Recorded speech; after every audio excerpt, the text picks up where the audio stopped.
and they start to get capital calls, things get sideways real fast in a way that you can't fix. There's a cascade effect. Yeah. So it was more than just, Apple's down 20. It was a fundamental of the economy. And that's why Trump did what he did. But we'll see what he does next. I'm looking forward to your show. Take it away, Chris. Me too. Chris Cuomo here. Welcome to NewsNation, where left and right come to be reasonable. The American worker, the middle class, deserves a come up. They deserve some love. It is way past time. And if the president, with or without Congress, can make that happen, great. Now, that didn't happen today. What did happen is, as expected, just hours after Trump's global tariffs went into effect, the bond market tumbled, okay? And the right people panicked and went to Trump and said, if you don't stop this now, you're going to break something you can't fix yourself. And then Trump announced he's dropping the tariffs to 10% for 90 days for all trading partners except for China. And he's now raising their tariffs. He explained the move by blaming investors for being weak. I thought that people were jumping a little bit out of line. They were getting yippy, They were getting a little bit yippy, a little bit afraid. I did a 90-day pause for the people that didn't retaliate, because I told them, if you retaliate, we're going to double it. And that's what I did with China, because they did retaliate. Be very clear. You can't tariff your way to a better situation. It's going to take more than that, okay? And again, the truth is, the president was told he was about to break something he would not be able to fix by himself, and he does not want to own a deep recession that he absolutely causes. And he got the message. But what happens next? We all know the adage, failing to plan is planning to fail. The tariffs are not part of a strategy, not really. They are a tactic, a stunt, really. And like most stunts, they are risky and have a limited shelf life. Now, I say this happened today as expected because I told you this was going to happen a week ago. Who believes that these tariffs are still in place a month from now? Well, I will bet both of you guys a bottle of whatever you like, okay? 1 month from today, these tariffs are not the way they are today. Happened faster, but it had to happen, okay? Now, look, I'm not celebrating this as a failure, and I don't think anybody should. I want better deals for this country. For us as consumers, I want to see the middle class get the love they deserve and be positioned to thrive in the new economy. Positioned to thrive in the new economy. I repeat it because that's what this is supposed to be about. Today did not do that. Now, I hear people celebrating the pause as if the president put out a fire for all of us. The problem is he started it. But don't make the mistake of believing the spin that this was all part of some plan. Of course, the stock market immediately shot up, 3,000 points when he announced the pause. Of course, it gave them certainty. But now they're just moving back to close to where they were before. All right? The real winners are Wall Street gamblers who love the volatility, and the rest of us just got a bad case of agita. So let's stay focused. What will Trump do to prepare workers for the new economy? Okay? Tariffs are only as good as the deals they yield. But what is that goal, and how do you get there? That's where my concern comes. The only thing the president has told us that resembles a plan is a frightening suggestion that he wants to take us back, not prepare us for the future. Listen to him. Our country was the strongest, believe it or not, from 1870 to 1913. You know why? It was all tariff-based. We had no income tax. Then in 1913, some genius came up with the idea of let's charge the people of our country, not foreign countries that are ripping off our country. The strongest, the Gilded Age. Gilded meaning something covered in a thin layer of gold but lousy underneath, a term coined by Mark Twain as an insult of the times. Everything appeared golden for the wealthy, but the glamour of the few masked the misery of the many. The whole point is to close the gap between workers in suits. As bad as it is today, inequality in the Gilded Age was worse. Terrible working conditions, low wages, child labor, no collective bargaining.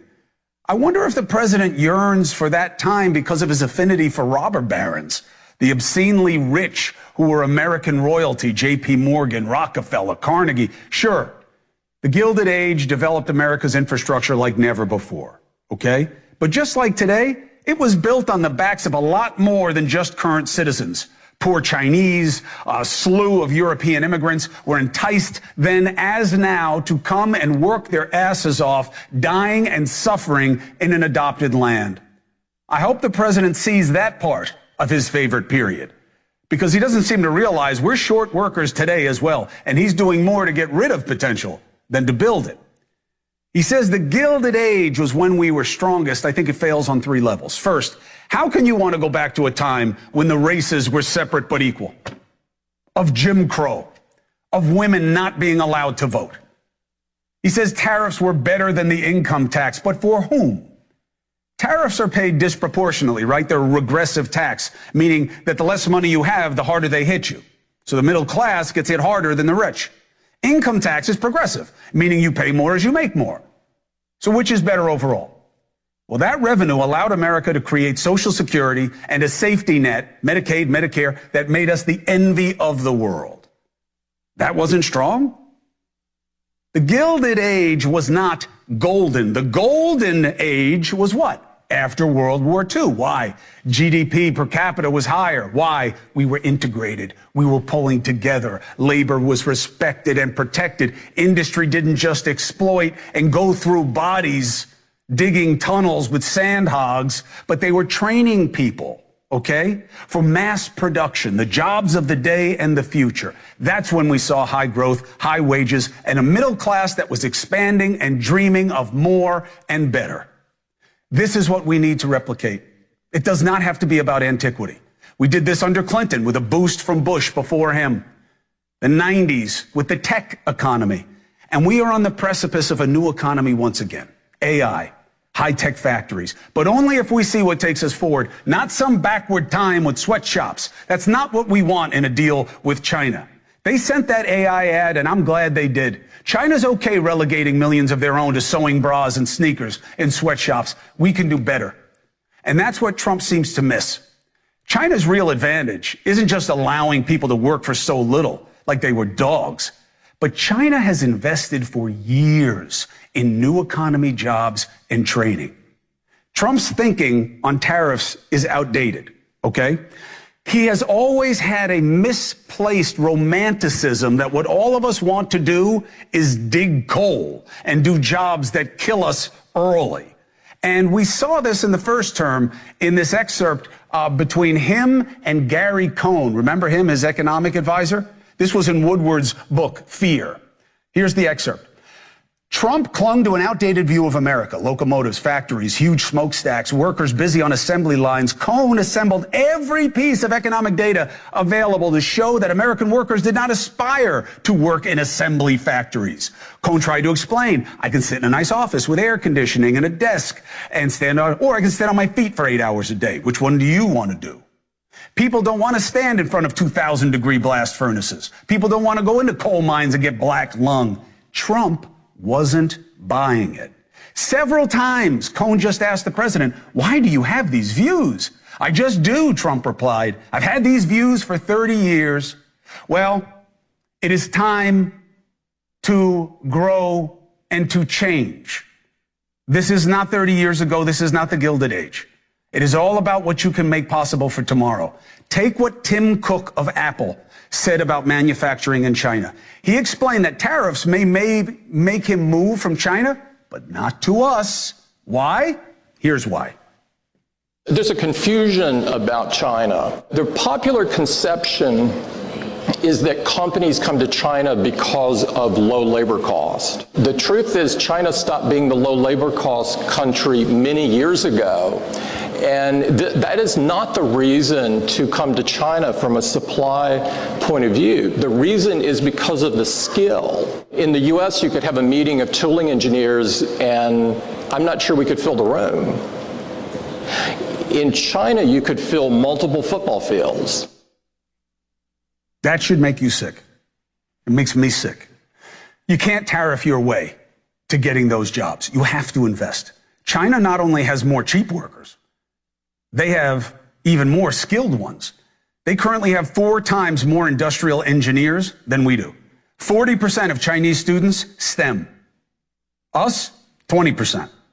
On top of all that, China is underwriting their high-tech manufacturing industry. If you build a high-tech plant in China, the government will subsidize the creation of the plant, essentially. That was the genius behind the CHIPS Act. Remember, bipartisan passage. When does that happen, especially under Biden? Would have prepared hundreds of thousands to make high-tech goods over the next decade. Trump wants to end it. And he wants to end the Infrastructure Act. Why? Political pettiness. If you want to help workers, you have to kill this dream of taking them back and find a plan to take them forward. Tariff if you want, but invest because you must. The American workers deserve it, and you promised it. You just put us through a circle of hell for nothing. Let's see what's next, and let's talk to somebody who's got his hands around what's next as well as anybody. And by the way, a product of that burgeoning post-World War II middle class, Bill O'Reilly, product of Levittown, Long Island. It's good to see you, big man. Okay. What's All up? right, I'll take that as an answer. So what do you see as the next steps that gets Trump in a position to do better for American workers and not the Gilded Age? You know, I don't like all of this theoretical stuff and all of this maybe, coulda, shoulda. So I can tell you what the president's view is of the economy right now in America. That's what I can tell you. I can't tell you what he's going to do tomorrow. I don't know. Donald Trump believes that the income inequality crew, headed by our pals Bernie Sanders and the radical left socialists, have a point.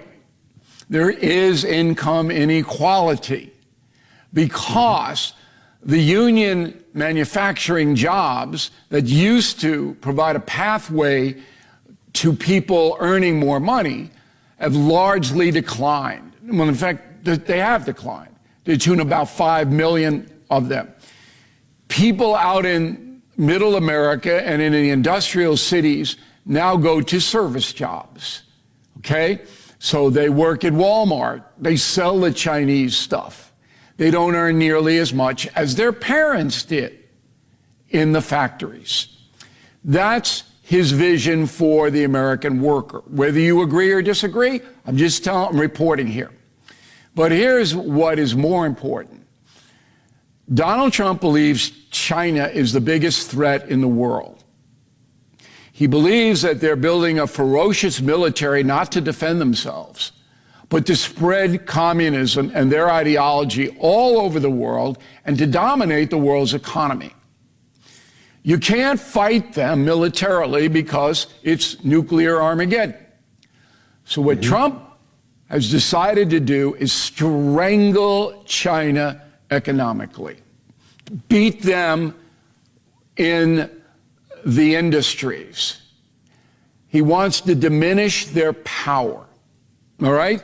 Now, you want to jump in now, because then I'll explain how this strategy is unfolding.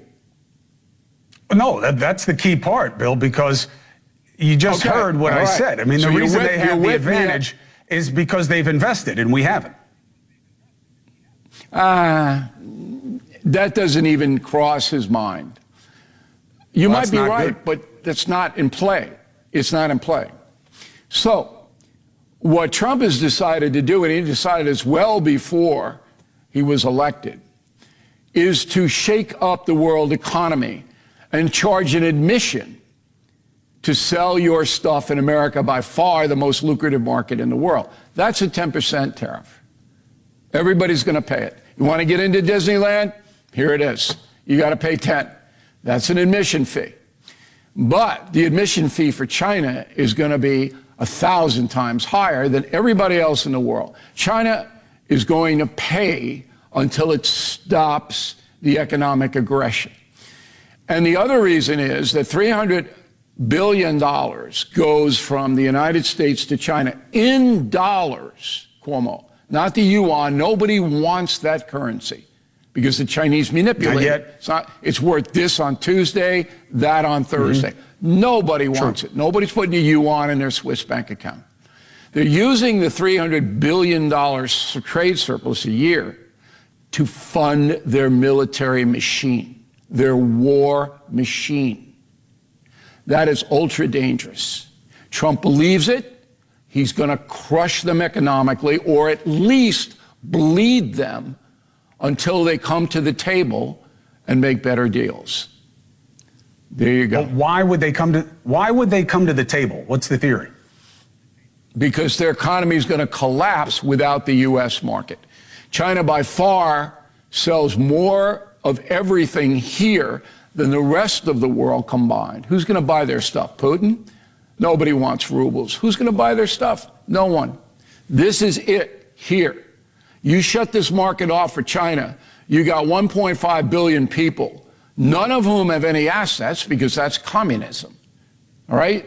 They're living, you talk about living paycheck to paycheck, these people live in day to day. You shut those factories down over there, you can't sell your stuff, you got a hell of a problem. But why, I still don't understand why it comes to pass that we don't buy the stuff. There's a tariff involved that's really high. It makes the prices higher for stuff. We're not going to buy Chinese stuff at that level. Nope. But where are we going to get our stuff then? Nobody is. Get it from Mexico. We'll get it from Canada. Those countries are going to make deals with us. All right? We'll get it from Vietnam is the biggest door pounder right now. Did you know that? Vietnam, yes, which has astronomical protections, is the biggest door pounder because Vietnam will go way faster than China. They'll go over the cliff in a month. China will take 6. But the Chinese are so dependent on the United States, they're going to have to make a deal because Trump is squeezing them. Last question for you. What was the Biden tariff policy? He had continued most of Trump's tariffs against China. He didn't have it. Otherwise, he hadn't been active with it. But he didn't have it. Right. They didn't do anything. Instead, he passed the CHIPS Act, as usual, which is exactly what we need. The CHIPS Act is what he did, and that's what we needed. And that's why he brought over 700,000 manufacturing jobs in here. Okay. The tariffs remained the same. And the same was $300 billion a year going out of here to China. That's not good. Well, listen, I get it. But I have to tell you, I don't know that the American people... That's what the strategy is. I know, I understand, but I tell you what people aren't going to like about this, a few things, but here's just one. I don't think the American people are going to buy, we need to build up our military to match China building that up. They fool me once, we did that with Russia. Fool me twice, which is, we have to build up because China is. I don't think the American people are going to buy it. They want to see us spend less on defense, not more. Hold it. Fool me? Reagan's buildup took the Soviet Union off the map. Nobody was fooled. We won. The Soviet Union was obliterated. They can't even beat Ukraine. Okay, fine. Reagan blew them off the map by outspending them on defense. I don't think Trump wants to do that, by the way. Trump's not like Reagan. What Trump, his vision is, I can crush or defeat the communist Chinese economically. I can do that. I can weaken them and strengthen America at the same time. Now, I don't know, Cuomo, whether that's going to work because of what you hinted at but didn't quite get to. We are not a disciplined population in America. The Chinese have no say in anything. The folks over there have no say, okay? But here, 2 days of pain, and everybody's screaming, and they're panicking, and they're this, and they're that. We can't absorb it. We're not a big picture crew here. We want to go to Walmart and buy the stuff that we always buy at the same price. If prices go up, we're not going to like it. Prices go up, but they're coming down for food and they're coming down for gasoline. So that's good. Oil's below $60 a barrel. You'll never hear that reported in the American media. They'll never report it. The price of eggs is down 50%. Did you know that? It's not reported anywhere. But anyway, that's Trump's vision, which I laid out on NewsNation, and you're not going to hear it anywhere else. But that's what he's trying to do. Bill O'Reilly, I appreciate you for the insight. Thank you very much. I hope so.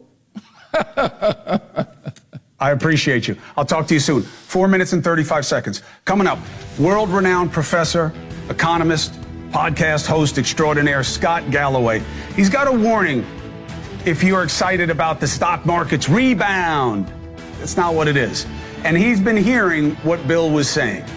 And what did this move mean for us? And what has to happen for us to gain any traction on China? Scott Galloway, my friend and your gift. Also, later in the show, my buddy John McNiff, the institutional investor. He's the one who told me, watch the bond market, watch the bond market. When that goes south, he's going to have to yield. He was right, and he's here to take your questions tonight. I'm Blake Berman, and you're listening to NewsNation, news for all America. To find NewsNation on your screen, go to joinnn.com.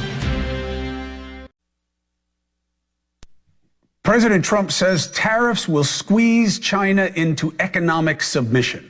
The United States is about 14% of China's exports. They make 80% of the smartphones we buy, gaming consoles, laptops, and other tech tools. So will it work? And are the markets headed for more rough waters? Joining me now, one of my favorite people, NYU Business School professor, co-host of the Pivot podcast, Scott Galloway. I love you and miss you. Thank you for coming on. Best intro I've ever had. My friend and your gift. You're half right, Chris. I am your friend. Look, I realize it's bad form to comment on a previous guest, but I just want to highlight, in terms of our ability to quote unquote wreck the Chinese economy, the largest trading partner of China is the Association of Southeast Asian Nations at about $1 trillion. Number two is actually the EU at $900 billion. We're third at $800 billion. So we could absolutely hurt them, but be clear, if 4 out of 5 toys are coming from China and you double the price of them and 90% of American households are on a fixed budget, you're talking about half the toys under the Christmas tree. And to Bill's point, Americans are not we don't like to endure a lot of pain. So in addition, the idea of a $3,500 iPhone, the entry-level assembler at a plant in Shenzhen for Apple makes $500 a month. We want to bring those jobs back. So look, there's a great professor at Berkeley, and he says, all right, intelligent people help themselves while helping others. Bandits help themselves while hurting others. Artists, philanthropists, and martyrs help others while hurting themselves. But the definition of stupid is doing something that hurts others while you hurt yourself. And I would argue this entire tariff mess is literally the definition of stupid. Yeah, can we hurt China? Sure we can. We will also hurt ourselves. I don't know who gets hurt more. Doesn't matter. This is stupid, Chris. What does it mean to you that Trump yearns for the Gilded Age? What, where we had outdoor plumbing and child labor, as you pointed out in your intro? I'll take Novocaine and Netflix. This is just insane. We live, as much as social media has convinced us to hate our country, people our age, Chris, 1 in 2 of us feel pretty good about America. Unfortunately, it's 1 in 10 among millennials and Gen Z. But if you were to survey the 159 sovereign nations in the world and ask them who they'd want to be, I bet 158 would vote the U.S. We're less bad. Things are less bad here than anywhere in the world. I mean, who would you want to trade? Literally, who would you want to trade places with in terms of freedoms, rights, at the lowest cost ever, the lowest taxes relative to the rights and the prosperity ever in economic history? So the notion that somehow we're doing really poorly, do we have income inequality? Do we have huge division? Do we have polarization? Absolutely. But, we're the least bad place in the world right now. You know, one of the reasons I was excited to have you on, for all you guys, I know you know who Scott is, but he has been so on and ahead of the curve about young men. And I just feel that those who voted for Trump, hoping that he would take up their cause, to hear him say, yeah, we're going to do tariffs and you got to suck it up. And, well, he doesn't really see about investment in those new jobs. And he's not about the CHIPS Act. You know, he wants to go back to the other manufacturing. I just feel like it must be such a betrayal for them to hear all this and be like, really? This is the guy's plan? He wants me to sew sneakers? Yeah, Dave Chappelle summarized it perfectly. We want to wear Nikes, not make them. And quite frankly, the Cato Institute did a study. 80% of Americans, we have this sort of romanticization of manufacturing. 80% of Americans think we need more manufacturing, but only 1 in 5 Americans have any interest in working in a plant. There aren't a lot of people lining up to work on the shop floor or at the plants in Lansing, Michigan. And we have purposely outsourced these low-wage manufacturing, dirty manufacturing jobs for high-end service, marketing, strategy, service jobs that just pay more. You'd rather be an associate at JP Morgan than working on the shop floor at General Motors. That's the bottom line. What, you know, the narrative that the stock market may need to go down to repair this, I can kind of empathize with that. I think if we were to raise minimum wage, if he was serious about young men, raise minimum wage to $25 an hour. This myth that all these businesses would go out of business is nothing but a myth. If minimum wage had just kept pace with productivity and inflation, it'd be at $23 to $24 an hour. If we decided to make huge investments in infrastructure and create shovel-ready jobs for young people, 70% of which would go to males, and that took stocks down, fine, I get it. But this is taking the value. Apple lost the value of Walmart in 3 days.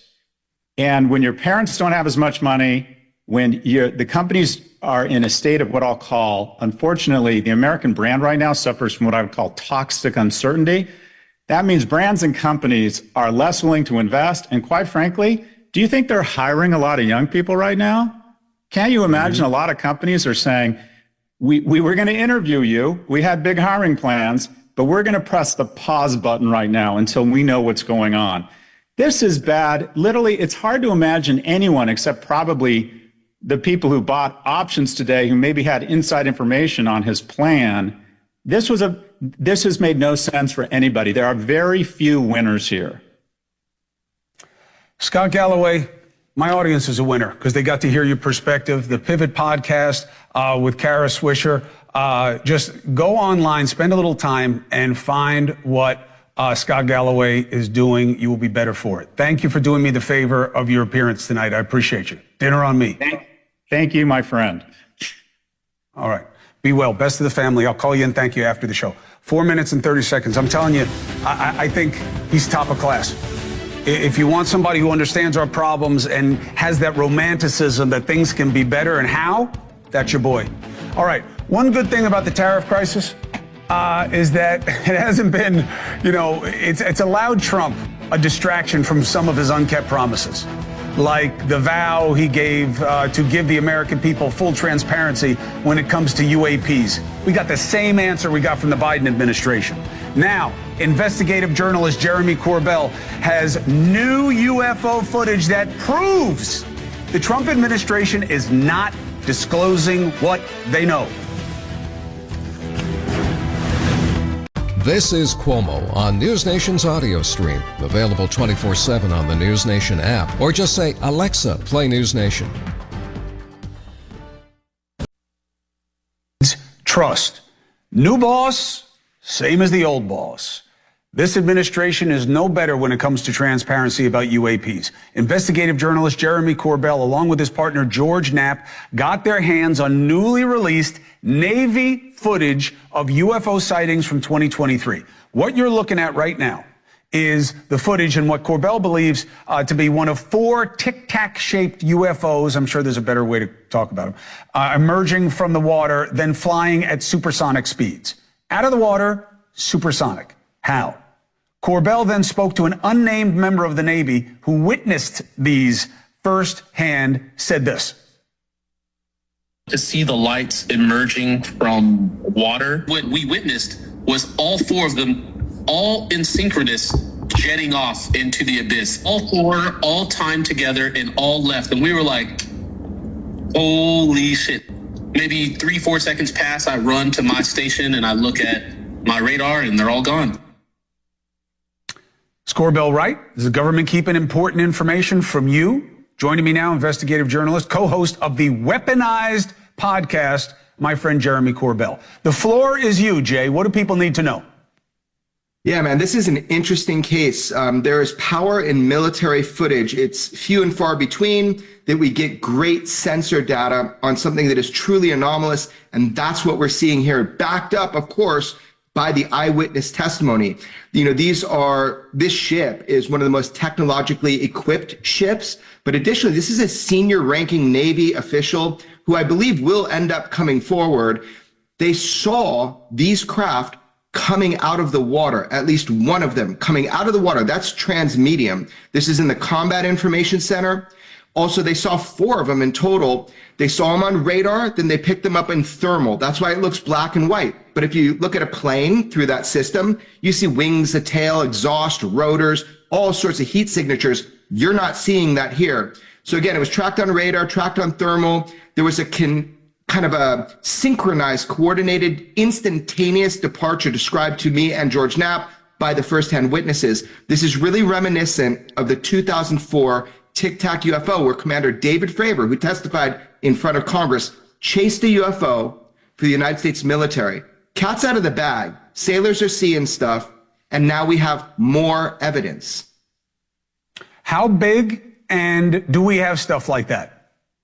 Yeah, no, everybody says we don't have stuff like that. Don't take my word for it. Commander David Fravor testified in front of Congress. We didn't have technology like this in 2004. We do not have technology like that now. We also wouldn't be testing, kind of black budget technologies in these warning areas right off the coast of San Diego. This has been going on for decades, if not centuries. We don't have technology like this, but take the word of people that testify in front of Congress who know. Why do you think they're not telling us? Yeah, man, it brings us back to like the core question here. We want transparency. We want the truth. We've been told UFOs are real, but that's it. Congress has done their best so far. I am holding hope. If you remember this last hearing at Congress, I was able to bring in the Immaculate Constellation documents, and I actually brought the whistleblower himself in to speak with members of Congress. He didn't testify publicly for personal reasons so far, but we learned from his testimony that there are thousands of videos of high quality of UFOs, UAP that's been admitted to, the public hasn't seen. I'd sure like to see them. Jeremy Corbell, I'm always a call away to give you a platform to increase our understanding and make the case for transparency. I'm with you, brother. Thank you for bringing this to us tonight. Thanks, Chris. We'll get there. Keep pushing.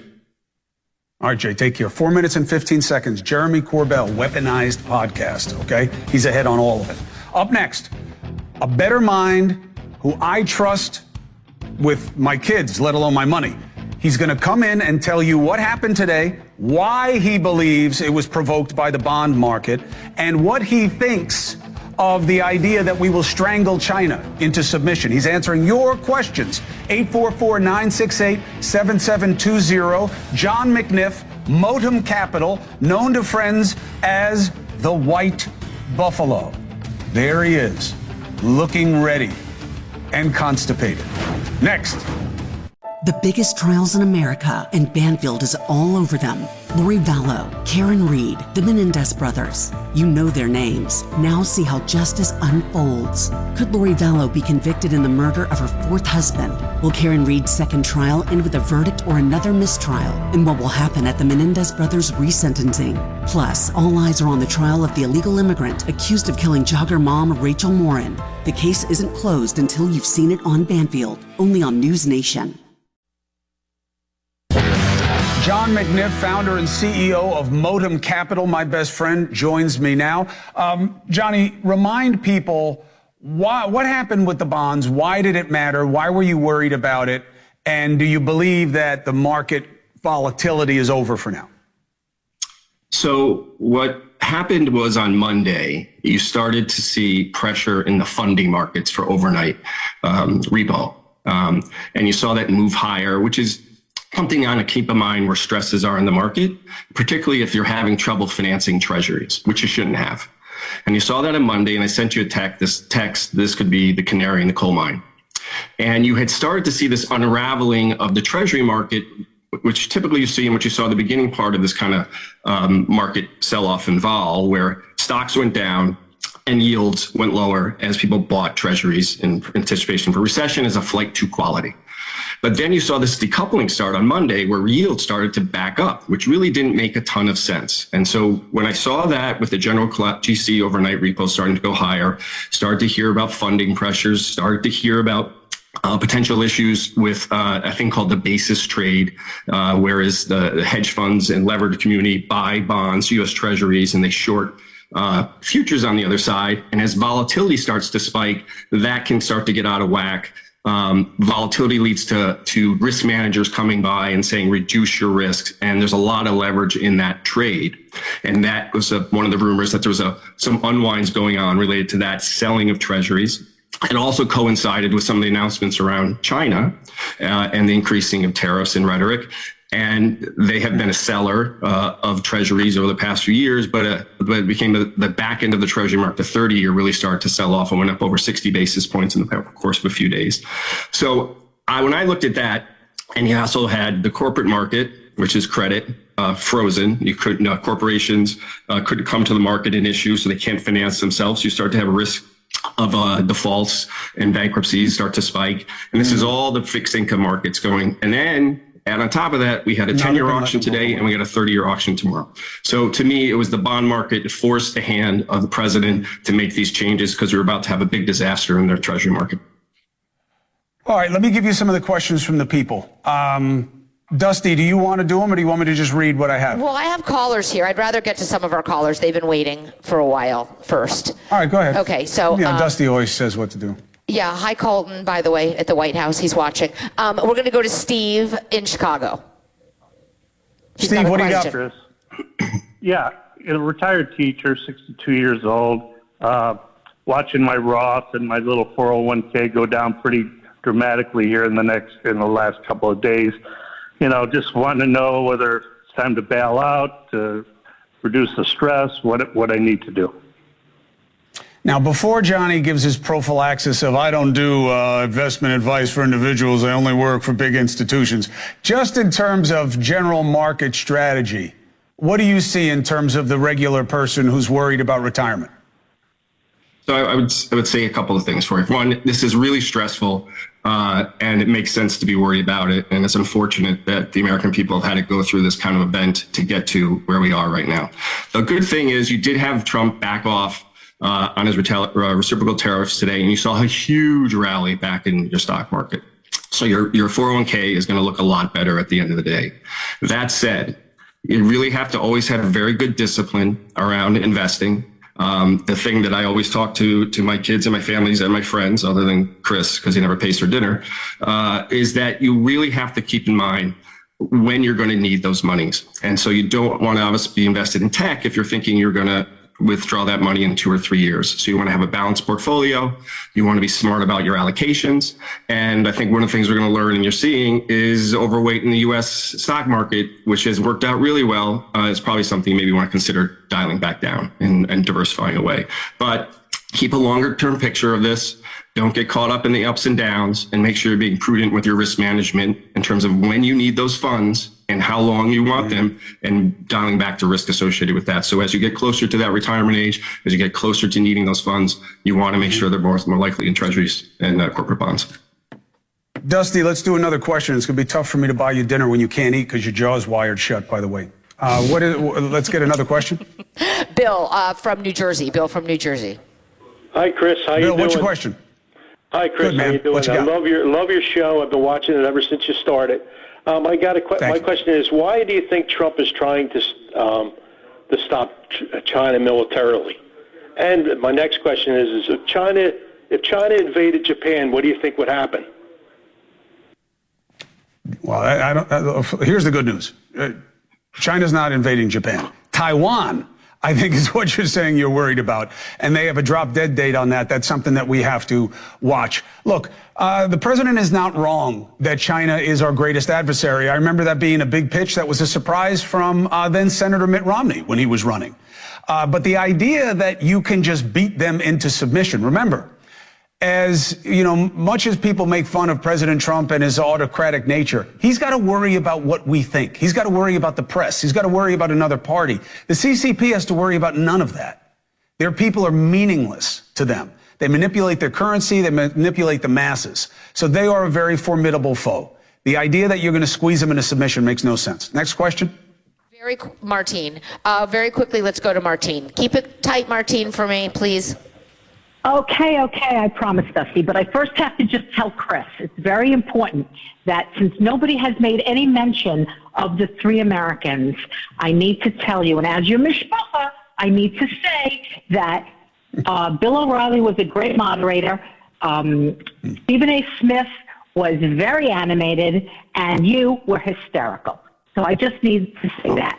Now, as my question... Thank you, Martine. Stephen A. Smith, your next president. What's your question for John?